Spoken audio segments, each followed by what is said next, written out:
जय हिंद दोस्तों आज की वीडियो में बताऊंगा कि आप लोग इग्नू में एडमिशन कैसे ले सकते हैं। इग्नू हमेशा दो सेशन में एडमिशन कराता है, एक जुलाई टू जुलाई और एक जनवरी टू जनवरी। तो जनवरी सेशन में आप लोग किस तरीके से पूरे फॉर्म को भर के अपना एडमिशन करा सकते हैं, इस वीडियो के माध्यम से आप लोगों को बताऊंगा। तो आइए चलते हैं कंप्यूटर स्क्रीन पे। मैं आप लोगों को फर्स्ट रजिस्ट्रेशन से लेके एंड फाइनल पेमेंट और रिसिप्ट तक का सब कुछ बताते हुए चलूंगा।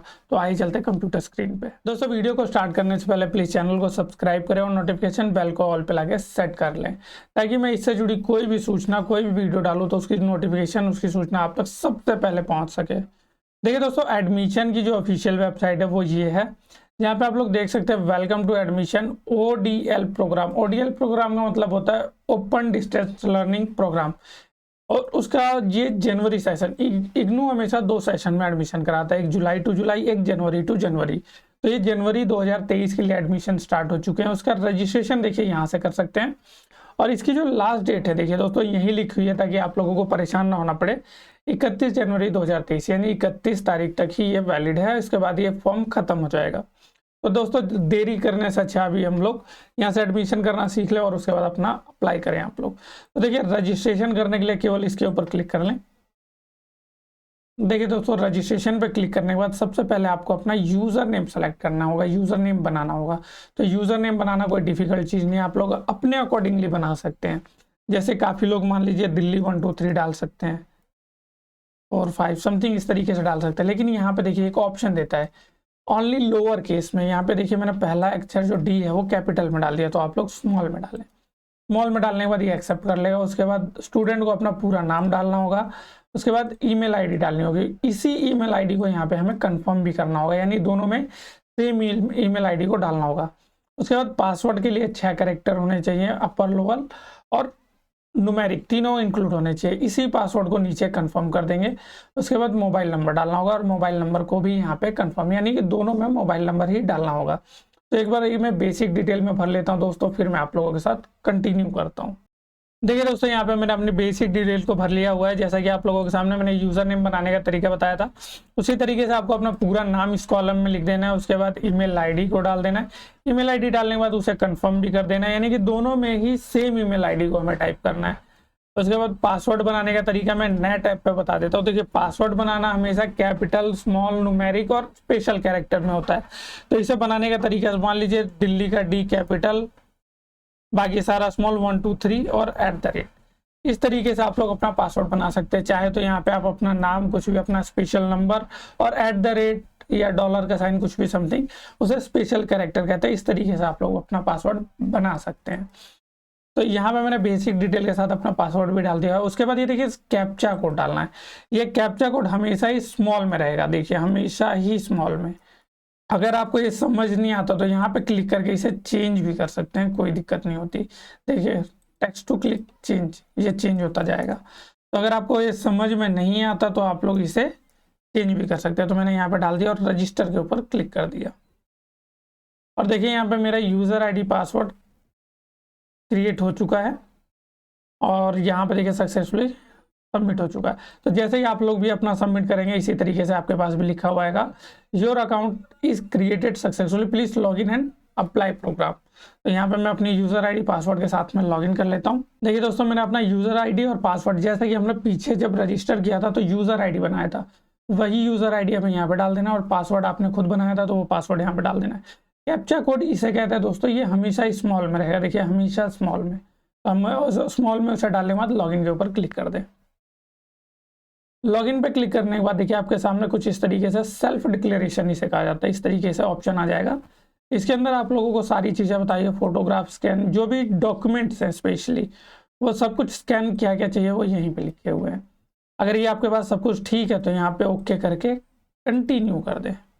देखिए दोस्तों, यहाँ पे पूरा फॉर्म इस तरीके से ओपन हो जाएगा। जैसे आप लोग कंटिन्यू सेल्फ डिक्लेरेशन पर रहेंगे, और यहाँ पे हमें केवल और केवल बेसिक डिटेल भरनी होती है। जैसे आपका नाम यहाँ पे ऑटोमेटिक आ जाएगा, मदर नेम, फादर नेम, और जो भी जेंडर वगैरह है वो सब कुछ यहाँ से हमें सेलेक्ट करना है। और कैटेगरी, अगर आप लोग जनरल के अलावा कोई भी अदर कैटेगरी होते हैं जैसे ओबीसी, एससी, तो आप लोगों को सर्टिफिकेट अपलोड करना पड़ेगा, इसका ध्यान रखें आप लोग।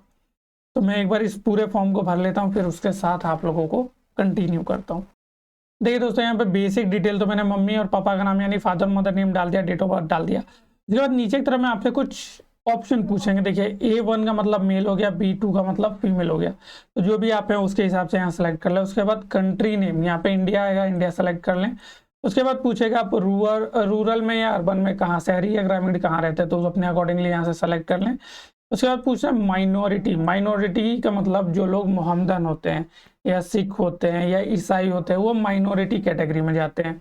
तो वो अगर आप हैं तो उसका सर्टिफिकेट देना पड़ेगा, ध्यान रखें। तो अगर नहीं है तो नो कर दे, अगर है तो आप सेलेक्ट करके अपना सर्टिफिकेट अपलोड कर सकते हैं। उसके बाद नीचे की तरफ आएंगे तो आपको रिलीजन अपना सेलेक्ट करना होगा। रिलीजन यानी कि कौन से, मतलब रिलीजन मतलब हिंदू है, मुस्लिम है या सिख है, वो आपको यहाँ से सेलेक्ट करना पड़ेगा। उसके बाद मैरिटल स्टेटस, मैरिटल यानी कि आपकी शादी हो गई है यानी, तो यहाँ पे मैरिड अनमैरिड का दोनों ऑप्शन है। अगर आपकी शादी हो गई है तो भी डाल सकते हैं, नहीं हुई है तो भी यहाँ पे सिंगल डाल सकते हैं। उसके बाद सोशल स्टेटस, ये काफ़ी लोगों का एप्लीकेबल भी होगा और नहीं भी होगा। तो अगर एक्स सर्विसमैन है आप लोग, तो यहाँ पे एक्स सर्विसमैन का कोटा आता है, आप लोग सेलेक्ट कर सकते हैं। कश्मीरी माइग्रेंट हैं तो भी यहाँ सेलेक्ट कर सकते हैं, और इन दोनों में से कोई भी एप्लीकेबल नहीं है तो नॉट एप्लीकेबल के ऊपर क्लिक कर सकते हैं। उसके बाद आपकी ईमेल आईडी आपने जो रजिस्ट्रेशन के समय दिया तो वो यहाँ शो करेगा। अगर और भी कोई देना चाहते हैं तो यहाँ से डाल सकते हैं। उसके बाद जो आपने रजिस्ट्रेशन के टाइम पर मोबाइल नंबर दिया था वो यहाँ शो करेगा, और उसके अदर कोई और सेकंड नंबर डालना चाहते हैं तो यहाँ डाल सकते हैं। उसके बाद नीचे आएंगे पर्सन विद डिसेबिलिटी, जो लोग फिजिकली हैंडीकैप हैं वो लोग यहाँ से यस और नो सेलेक्ट कर सकते हैं। मेरा बिल्कुल फिट है तो यहाँ पे नो कर देता हूँ। अगर आप लोग एप्लीकेबल हैं तो यहाँ से यस करके अपने कैटेगरी के हिसाब से सेलेक्ट कर सकते हैं। उसके बाद एम्प्लॉयमेंट स्टेटस, तो ज़्यादातर स्टूडेंट अभी सभी लोग अनएम्प्लॉयमेंट होंगे तो अनएम्प्लॉयड कर सकते हैं। बाकी अगर जो लोग एम्प्लॉयड है, काम करते हैं, वो लोग यहाँ से सेलेक्ट कर सकते हैं, कोई दिक्कत नहीं है। तो मैं यहाँ पर अनएम्प्लॉयमेंट सेलेक्ट करता हूँ। उसके बाद अगर आपको कोई स्कॉलरशिप मिली हुई है तो उसके अकॉर्डिंगली यहाँ डाल सकते हैं। मेरा कोई भी इसमें एप्लीकेबल नहीं है तो मैं डायरेक्टली यहाँ से सबमिट के ऊपर क्लिक कर देता हूँ। देखिए दोस्तों, जैसे ही आप लोग सबमिट करेंगे आपका जो प्रीव्यू फॉर्म है, यानी जितनी डिटेल आपने भरा है वो यहाँ पे आपको दिखाई दे जाएगा।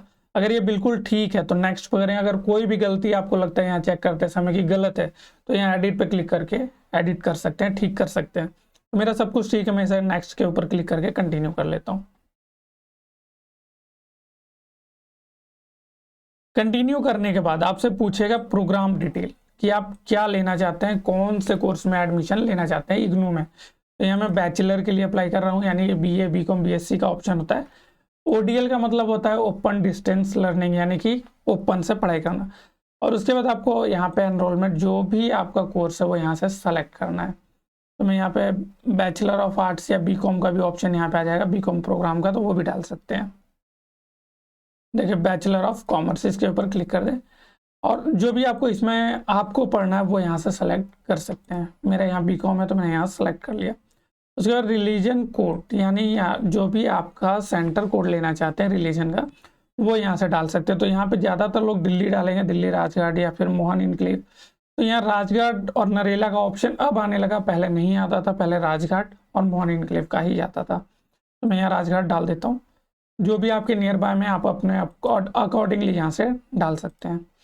उसके बाद स्टडी सेंटर पूछ रहा है कहाँ पर आप पढ़ना चाहते हैं, जो आपका सैटरडे संडे में क्लासेस होगा वो कहाँ पे पढ़ना चाहते हैं, तो उसका सेंटर यहाँ पे सेलेक्ट करना होगा। तो मैं नियर बाय श्यामलाल कॉलेज भी डाल सकता हूँ।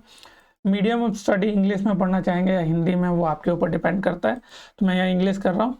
उसके बाद इग्नू के क्या आप किसी और प्रोग्राम में पढ़ाई कर रहे हैं या नहीं, तो बहुत सारे अगर जो BA में एडमिशन ले रहे हैं वो नो आएंगे।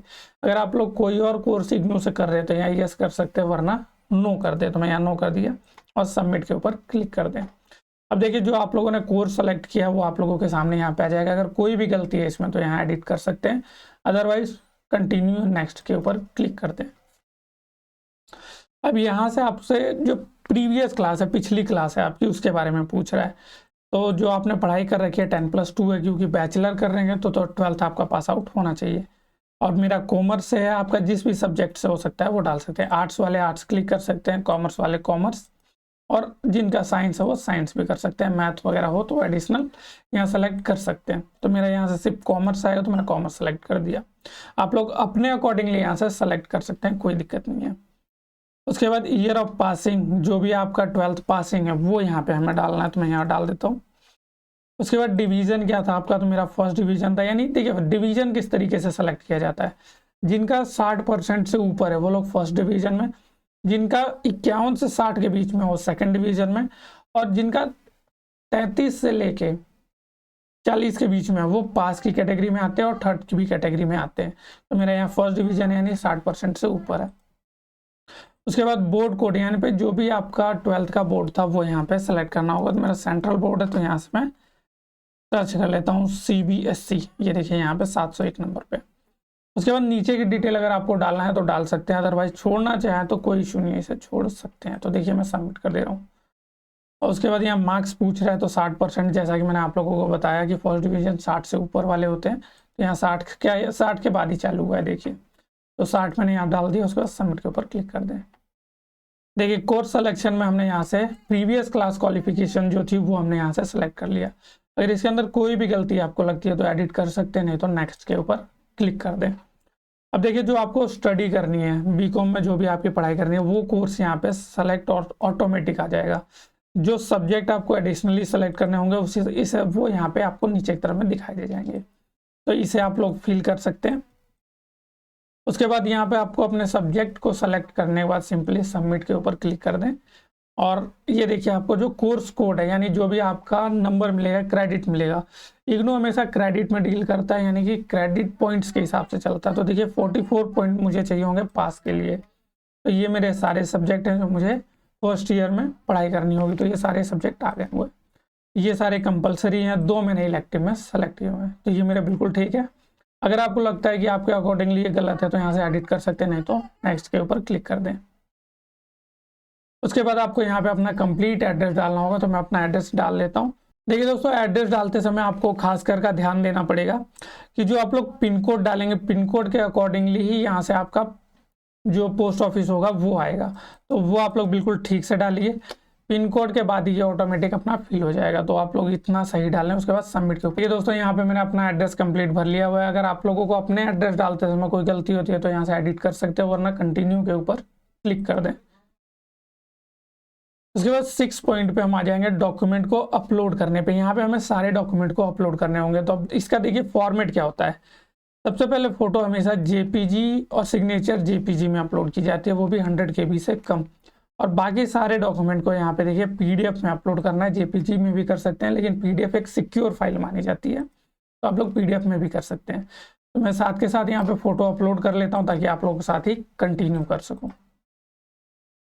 तो आप लोग भी अपने डॉक्यूमेंट्स को बिल्कुल रेडी रखें ताकि जब आपको फॉर्म भरना हो तो उस समय डायरेक्टली आप लोग अपलोड करते हैं। देखिए यहाँ से मैंने फोटो सकलेट, देखिए दोस्तों यहाँ से मैंने फोटो को अपलोड कर दिया है। उसके बाद यहाँ सिग्नेचर, देखिए फोटो और साइन मैंने JPG में कर दिया। 100 KB से कम होनी चाहिए साइज, तभी अपलोड होगा। 100 KB से अगर ज़्यादा हुआ तो आप लोगों को रिसाइज करने का तरीका मैं बता देता हूँ।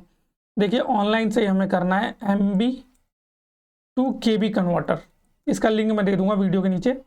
आप लोग अपने डॉक्यूमेंट को यहाँ से सेलेक्ट करें और जितनी साइज में आपको करना है आप उस तरीके से कर सकते हैं, कोई दिक्कत नहीं होगी। तो इसका लिंक मैं दे दूंगा। मैंने सारे डॉक्यूमेंट 100 KB से कम किए हुए, तो मैं पहले अपलोड कर लेता हूँ, उसके बाद आप लोगों के साथ कंटिन्यू करता हूँ। देखिए यहाँ पे 200 KB है तो ये लेगा नहीं। अभी यहाँ पे देखिए फाइल साइज 200 KB तक ही मुझे करनी है, तो मैं अपलोड इसे रिसाइज करके आप लोगों के सामने ही दिखा देता हूँ। तो ये इसके ऊपर क्लिक और ये अपलोड हो जाएगा। देखिए मेरी मार्कशीट आ गई। अब कंप्रेस टू कितने KB में मुझे करना है, तो मुझे करना है जी 150 KB में, ताकि अपलोड हो जाए। तो देखिए यहाँ से 145 KB में हो गई है ये। अब यहाँ से डाउनलोड कर लें,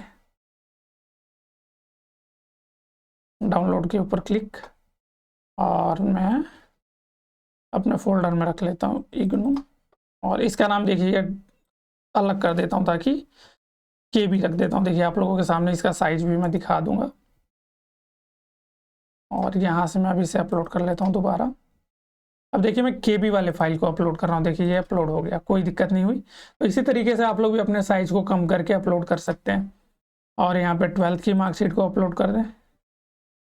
और अगर आपका OBC या अदर कोई है तो वो यहाँ से अपलोड कर सकते हैं, वरना इसे छोड़ दें।